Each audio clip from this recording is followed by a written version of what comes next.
wanted to start off and ask about the appointment of Mark Carney, and specifically in your capacity as co-chair, what you hope it achieves from a strategic perspective. Well, I think the first thing I would say is that we salute prominent Canadians that want to come and help and want to get involved in the party that actually for us is the alternative to a Conservative government. And having somebody like Mark Carney come on board officially to help the party, it's a huge advantage in terms of talking to Canadians about what's really important for them, which is, the economy and the social progress that we want to keep. So I guess if the task at hand is so significant for him, why in this capacity versus as finance minister? I'm sure you're well aware of the reports at the outset of the summer that he was going to potentially replace finance minister Chrystia Freeland. Why this and not that? Well, I mean, it's for him to answer the question around if he wants to be a candidate or not. I think what he decided to do was get involved in the party and in a very official position in terms of a working group towards the next platform and how we're going to present to Canadians the contrast of who we are as a party. And I think that's that's the task ahead, and that's what we're going to be doing with him. I guess I didn't mean why. You're right. The question is for him on whether or not he wants to be a candidate. I meant more at the outset of the summer, the reports that originated from the Globe and Mail that he was in discussions to replace Chrystia Freeland as finance minister at the behest of the prime minister. Like, why did your government not choose to do that versus put him in this capacity through the party? What we chose to do is what the prime minister announced and not what the rumors are or what the media are covering. The discussion between him and Mark Carney is for him to come in and give us a hand on a working group to talk about the economy. And that was the announcement. If there's future announcements, we'll see what he decides to do. But, having somebody like Mark Carney to come on board, it's a message to Canadians and all Canadians that want to come on board on this party to make sure that we are the alternative to a cutting and austerity government that the Conservative could be for Canadians. And I do want to ask you more about that, because I think in particular the idea that he has been appointed to lead a task force focused on economic growth. I can think of numerous occasions on which your ministerial colleagues have pointed out to me that Canada's economic growth patterns are something to celebrate. So why do we now need a task force to study it? It's not a task force to study what the economy should be, but a task force that adds on what the government's already doing. We have a great team. We have a great economic team. Now we're adding somebody at the party to get us ready to the campaign ahead. Because you know what? I mean, the economy, it is important, but what is the social progress that we want to have and having the growth of the economy, fighting climate change, fighting, the cuts of eventually a Conservative government can have on the social progress that we have. And I think it's important for Canadians to find a way and make sure that Canadians are listening to us, so what the alternatives are and what the contrast is with the Conservative Party. And having somebody like Mark Carney, I think it's a sign of confidence that this is the government that will not only work on that progress, but make sure that we are building on it and moving it forward ahead. So I guess I'm a bit confused. Is he brought on in order to paint a contrast with the Conservative Party, or to better advance your government's policies to create more economic growth that people feel on an individual level?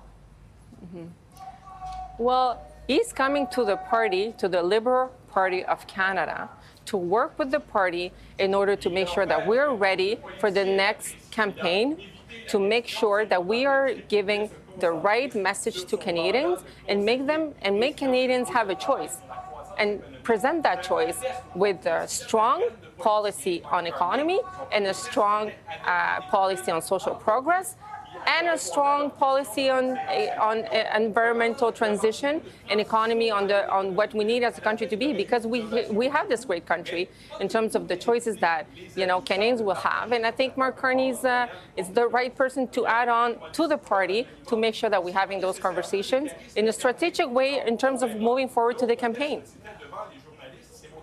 So again, just to be clear, do I interpret from that you plan to put more things in the window for Canadians, that you plan to be specific about what else your government is going to do to better improve their situations? Or are you going to continue doing what your ministerial colleagues keep saying to me, which is keep on delivering, essentially keep on keeping on? Or is there, wholesale change in store for Canadian voters?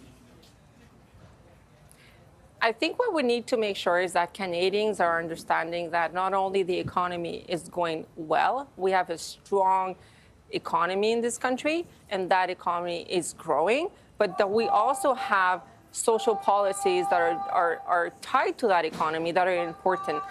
One cannot go without the other. And Mark Carney is coming on board in the party to make sure that we're addressing those issues and we're communicating to Canadians the importance of having a strong economy and also a strong social progress policies. And the choice will have to be made by Canadians, what country they want to live in. But how do you address, Minister, that though you say that the economy is doing well, and that, yes, at the macro level, GDP is projected, for example, to grow at the second fastest rate in the G7 next year, when you break that down per person, the situation is very different. The IMF, for example, the economy has now fallen behind its population growth for the fifth straight quarter. Compared to the same period last year, per capita GDP is now down 2.2%. It sounds like what you're saying is as long as you tell Canadians that the Conservatives will take everything away, they will realize that your government actually is on the right path. But the data seems to support the sentiment that they've been expressing to you through public opinion polling that they don't feel that way. Well, there's one thing I'm going to agree with you, is that economy is doing well, but people don't feel it in their pockets. People don't feel that at the end of the month, they can make sure that they're paying their groceries. So I get that. Now, when I tell Canadians at the door, did you know that our government is the one that put in place the family benefits? A lot of people don't know that. So we have to do better in a way that we communicate to Canadians the social progress that we did and also the economic progress that we did. And because we did that economic progress is that we can pay for those social programs. And that's, I think, will be a main message in our next campaign to make sure that people understand that those social progress were paid because the economy is doing well and because of the choices that we did as a government to make sure that we're, driving down the inflation, not getting into a recession, and making sure that now we're looking forward to how the Canada can be competitive in the economic world. And I think, and making sure that at the end of the day, they'll have more money because that's what they need right now, and have a financial security that they don't feel they have. Yeah, but respectfully, you've been in office for 9 years, Minister. Your government has been there for 9 years. Those programs that you say you just need to better communicate, Canadians are not telling you through public opinion polling or their own well-being, as you just expressed it, that those programs are actually making a salient difference in their lives. Does your government not bear responsibility for the place Canadians find themselves in now? And don't you, as a result, need to present them something different than just, we will keep on doing the same until you realize how much we've helped you? Well, again, I think it's a shared responsibility in the party when you're campaigning that we go to the doors and we have those conversations with Canadians. Let me tell you that a family of 2 kids or 3 kids, the family benefits that they receive every month, it's a big, huge difference in their budget. And if you tell them, well, the Conservatives will give you a fiscal credit, that it's not money directly to your pocket, it's a huge difference.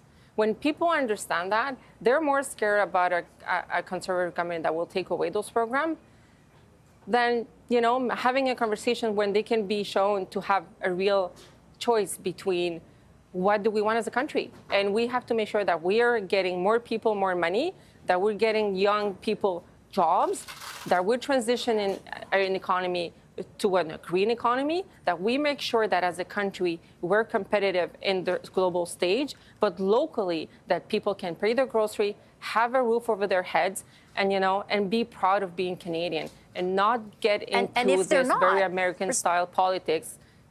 Well, we have to have those conversations, and campaign matters. didn't your government help to lead them to that place? I'm not absolving the Conservatives of a lack of answers for exactly what you're spelling out. 100% they deserve those questions. But it's as though you're saying it just happened, right? Like Canadians just got to this point because of other stuff, nothing to do with our government. Like, do you understand the connection Canadians have made that they're lying blame at your feet for a lot of this? And in response, you're not presenting them anything new. Well, I agree again with you around the fact that we have a responsibility to have those conversations with Canadians. The global stage right now is in uncertainty. Changes are everywhere, everywhere. Climate change, geopolitics. The changes is everywhere. And what we have to say to Canadians, and who do you trust to lead you through those changes? And we, again, campaigns matters. And I'm going to be honest with you. I think we have the best campaigner that I've known. I've known him for more than a decade. And I think our prime minister will be the candidate for the next campaign. And he's a You have no doubt? really good campaigner. I have no doubt. Absolutely no doubt. Even though you've got a Quebec Liberal MP saying he should, saying that constituents tell her over and over again at the door that he needs to go? Absolutely. In the party, we have many people that can have the difference of opinions. That's why we're in caucus, and that's what we talk about. But you can also talk to majority of our MPs and candidates that actually believe that we have the best candidate, that we need to go to the doors and do a campaign, and the general campaign matters, and we have to be ready for that campaign. And what I'm hearing at the door is that a lot of people do not want the Conservatives. And I think the right choice and the choice is between us and them, and that's what we're presenting in campaign. And again, my colleague can express her feelings and can express what she hears at the doors, but I can tell you what I'm hearing at the doors. And I think, we need to have that campaign, and we'll be ready to have that campaign when it starts. Okay. All right, Minister, I'll leave it on that note. I appreciate you making the time. I'm out of time. I appreciate it. Thanks a lot.